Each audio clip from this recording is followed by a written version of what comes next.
there's been a whole stream of people through because I'd kind of forgotten. It's been several semesters ago that I was that I was in a van. I've had a bus for Yeah. a while, but it's kind of fun listening to everybody tell about their van stories and Takes you back.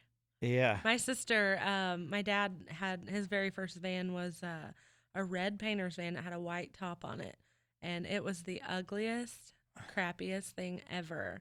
But it worked for them. And my dad always said, Shelly, which was my sister, when you turn 16, this baby's all yours. And we were like, oh, I was like, I hope it dies before I turn 16. I don't want that thing.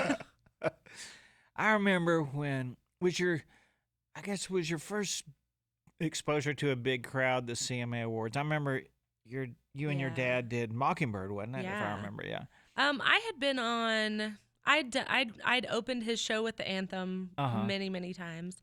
The first time I ever performed Mockingbird was the week before the CMAs. So I went out in I think it was Tulsa, Oklahoma, and we did a show there, and that was the first time I'd ever performed it live. We had I think one rehearsal at soundcheck, and then the CMAs was the second time we performed it together. Was that something that you guys?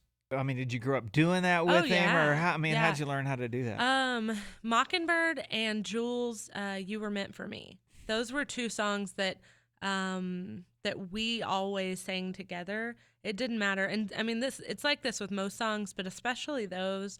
If one of us was at one end of the house singing it, and the other one heard it, I mean, I would be like in the shower or wherever singing, and you'd hear him outside the door just singing harmony on it. Like, it just anywhere. We're the only two musicians in the family, so if one of us was singing, the other one was just drawn to it.